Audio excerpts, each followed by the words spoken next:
पति और पत्नी के बीच एक भरोसे का काम करता है संभोग, लेकिन सेक्स कब आपके पति से आपका विश्वास उठा दे ये कोई नहीं जानता। 2 भाइयों में मैं अकेली थी। पापा मेरे काफ़ी रसूख परिवार से थे। भगवान की दया से हमारे पास हर वो चीज़ थी जिसके लिए लोग सपना देखते हैं। 12वीं पास करने के बाद मुझे कॉलेज में एडमिशन दिलाया गया और मैं कॉलेज जाना शुरू कर दी। कॉलेज में ही मुझे रोहित मिले। लाइन में लगी थी फार्म जमा करने के लिए और पीछे से रोहित आते हैं और बोलते हैं, इस तरह धूप में खड़ी रहोगी तो बेहोश होकर गिर जाओगी।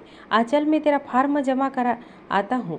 रोहित के साथ सीधे रजिस्ट्रार ऑफिस में घुस गई और 2 मिनट के अंदर मैं फार्म जमा कर दिया। रोहित ने पहली मुलाकात थी, इतनी अजीब हुई थी कि मुझे मौका ही नहीं मिला कि उन्हें शुक्रिया कहूँ या उनका नाम पूछूं, और ना ही रोहित ने इन चीज़ों में कोई रुचि दिखाई।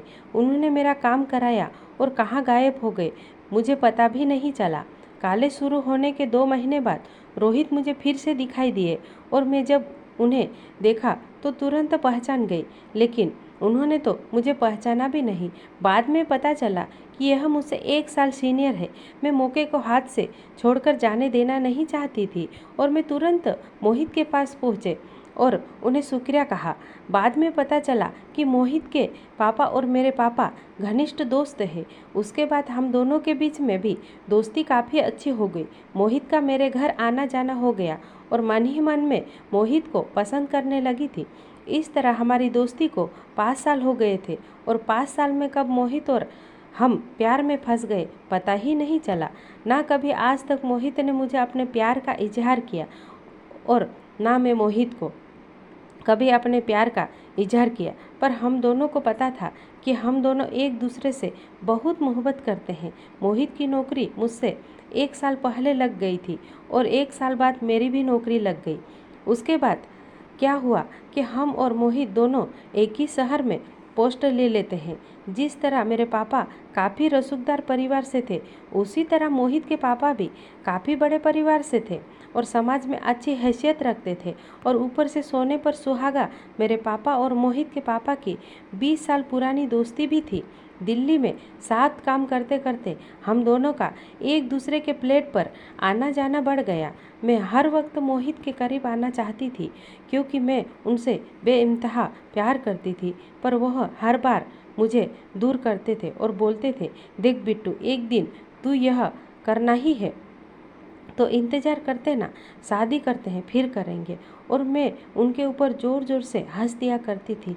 खैर हम दोनों अपनी लाइफ में काफ़ी अच्छे से सेटल थे। अब मेरे घर पर शादी की बात चलना शुरू हुई थी। मैंने मौका ना गंवाते हुए तुरंत ही मोहित के बारे में अपने पापा को बताया। पापा ने मुझे कुछ बोला नहीं और चुपचाप वहाँ से चले गए। मैं अंदर से बहुत खुश थी कि चलो पापा समझते हैं मुझे। लेकिन तभी शाम को मेरे बड़े भैया आते हैं और मुझे ज़ोर से एक थप्पड़ मारते हैं और बोलते हैं, यही सब करने के लिए तुझे बाहर भेजा गया था। मैं बोलती कि मैंने क्या गलत किया भैया। उन्होंने बोला, अगर प्यार करना भी था तो किसी अपने बराबर के लोगों के साथ करती। मैंने बोला, मैं 7 साल से मोहित को जान रही हूँ और 3 साल से प्यार कर रही हूँ। क्या इतना समय कम होता है किसी को जानने के लिए? इस पर भैया ने मुझे कुछ बोला नहीं और बोला कि तेरी शादी उससे नहीं हो सकती और भूल जाओ उसे। मैं मोहित को यह बात बताई तो मोहित ने बोला, कोई बात नहीं, तू टेंशन ना ले, मैं हैंडल करता हूँ। मोहित ने घर पर आकर के अपने पापा से यह बात बोली कि मैं बिट्टू से प्यार करता हूँ और मैं उससे शादी करना चाहता हूँ। उसके पापा काफ़ी ज़्यादा खुश थे और वह अगले ही दिन मेरे घर आते हैं और बहुत गर्मजोशी से पापा से मिलते हैं। पर मेरे पापा का व्यवहार काफ़ी ठंडा रहता है। उन्होंने अपनी बात मेरे पापा के सामने रखी कि अपनी दोस्ती को रिश्ते में बदलते हैं और बिट्टू और मोहित की शादी करते हैं। मेरे पापा उन्हें कुछ बोलते नहीं पर हाथ जोड़ते हैं और बोलते हैं, ऐसा संभव नहीं है। इसके बाद मोहित के पापा कुछ भी नहीं बोलते और सीधा वहाँ से उठकर वापस चले जाते हैं घर पर। बहुत बार बोलने के बाद भी मेरे पापा और मेरे भाई मेरी शादी के लिए राजी नहीं हुए। काफ़ी समय इंतज़ार करने के बाद मुझे भी यह लगने लगा कि शायद मैंने कुछ गलत किया है, क्योंकि मेरा परिवार कभी भी मेरे किसी डिसीजन के खिलाफ नहीं जाता था। फिर इसी के खिलाफ क्यों? फिर बाद में मुझे पता चला कि हमारी शादी ना होने का सबसे बड़ा कारण है हमारी जात का एक ना होना। हम दोनों ही जनरल कैटेगरी से थे, पर फिर भी मैं उच्च कुल की ब्राह्मण थी और वह एक वैश्य था। फिर पापा ने अपने ही हैसियत के बराबर के एक लड़के से मेरी शादी कराई। रसूखदार परिवार था। मेरे शहर से तकरीबन 200 किलोमीटर दूर काफ़ी बड़ी कोठी, और सबसे बड़ी बात इस बार लड़का अपनी जात का था। शादी की बात फिक्स होते ही सबसे पहले मेरे पापा आते हैं और मुझे बोलते हैं, देखा कि तू मैं एक ऐसा लड़का तेरे लिए ढूंढा है जिसके घर में शराब सिगरेट तो दूर कोई सुपारी भी नहीं खाता। मैंने अपने पापा से पूछा, आपको कैसे पता चला? पापा ने बोला, उनके घर में एक भी पान का पत्ता या शराब जैसी कोई चीज़ नहीं दिखाई थी। अगल बगल से भी पता लगाया तो किसी ने भी नहीं बोला कि यह लोग कुछ ऐसा काम करते हैं। मेरी शादी होती है काफ़ी धूमधाम से, काफ़ी ज़्यादा दहेज दिया जाता है, सिर्फ इसलिए कि लड़का अपनी जात का है और काफ़ी रसूखदार परिवार से है। सुहाग रात की सेज पर मैं बैठी रहती हूँ और मेरे पति कमरे में आने में काफ़ी देरी करते हैं। लगभग रात को 2 बज आते हैं और वह दारू के नशे में रहते हैं और मुझे बोलते हैं, आई एम सॉरी। दोस्तों ने ज़बरदस्ती पिला दी क्योंकि आज मेरी शादी है और मैं उन्हें मना नहीं कर सकता। मैंने कुछ बोला नहीं और दूसरी तरफ मुंह करके सो गई, और दूसरी तरफ मुंह करके वह भी सो गया। पर मेरे मन में ही यह सवाल आया कि पापा ने तो कहा था कि लड़का और उसका पूरा परिवार शराब तो छोड़ो सुपारी भी नहीं खाता, इस बात का क्या? अगले दिन सुबह सब कुछ सही रहता है। घर में सारी रस्म की जाती है और रात का समय होता है। मैं वापस अपने कमरे में जाती हूँ। जब मैं अपने पति को फ़ोन करती हूँ तो वह मुझसे बोलना है कि तुम खाना खाकर सो जाओ, मुझे थोड़ा समय लगेगा। मैंने बोला, कोई बात नहीं, आपको जितना भी समय लगे आप लगाए, मैं आपका इंतज़ार करूँगी। इस बार वह रात को 4 बजे आए और पूरे तरीके से नशे में थे।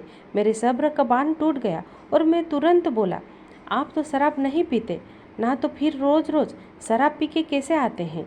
वह हंस के मुझे बोलते हैं, चल सो जा पगली, मुझसे सवाल जवाब ना कर। मैंने बोला, मेरा हक बनता है, मैं आपकी पत्नी हूँ। और वह एक हवन की तरह मेरे ऊपर झापट पड़े और मेरे साथ संभोग करना शुरू करते हैं और बोलते हैं, पत्नी है तो पत्नी का धर्म निभा, चल मुझे खुश कर। वह संभोग जो एक पति पत्नी के लिए उनके विश्वास की कड़ी रहता है, मेरे लिए मेरी सुहागरात के दिन ही डर का कारण बन गया।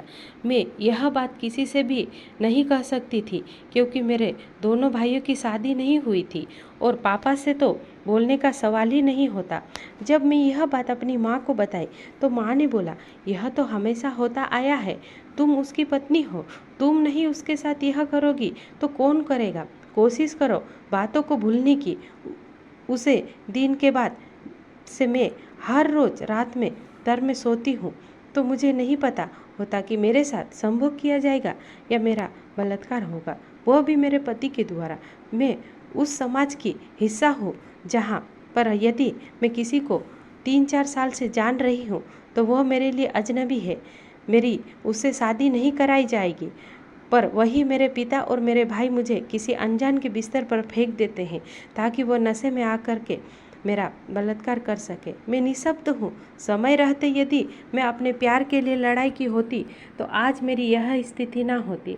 और मैं प्रत्येक माँ बाप से यह बोलना चाहूँगी कि हम बेटियाँ हैं, हमें ऐसे संस्कार दिए जाते हैं कि हम ज़्यादा खुलकर आपके सामने नहीं बोल सकते हैं, पर हमारे भविष्य का निर्णय लेना आपके हाथ में है। यदि आपकी बेटी को किसी से प्यार है और वह काफ़ी लंबे समय से इस घर कलयुग में उसके साथ है तो उसे जान रहे हैं, तो जात पात का चक्कर छोड़, पैसे का चक्कर छोड़, उसे उसके साथ ज़िंदगी बिताने दीजिए। तभी सही मायने में आप एक अच्छे माँ बाप कहलाएंगे, क्योंकि आपकी खुशी आपके बच्चे से है, ना कि इस समाज से जो कि जात पात की वजह से आपको और आपके परिवार का आकलन करता है। हम आशा करते हैं कि आप सभी को यह कहानी पसंद आई होगी, तो प्लीज़ अपना प्यारा सा कमेंट कमेंट बॉक्स में लिखकर ज़रूर बताएगा और साथ साथ हमारे चैनल को भी सब्सक्राइब ज़रूर कर दीजिएगा। अब मुझे इजाज़त दीजिए, कल फिर मुलाकात होगी ऐसी ही एक और नई कहानी के साथ। आप सभी स्वस्थ रहिए, मस्त रहिए, खुश रहिए और कहानी को पूरा देखिए। धन्यवाद।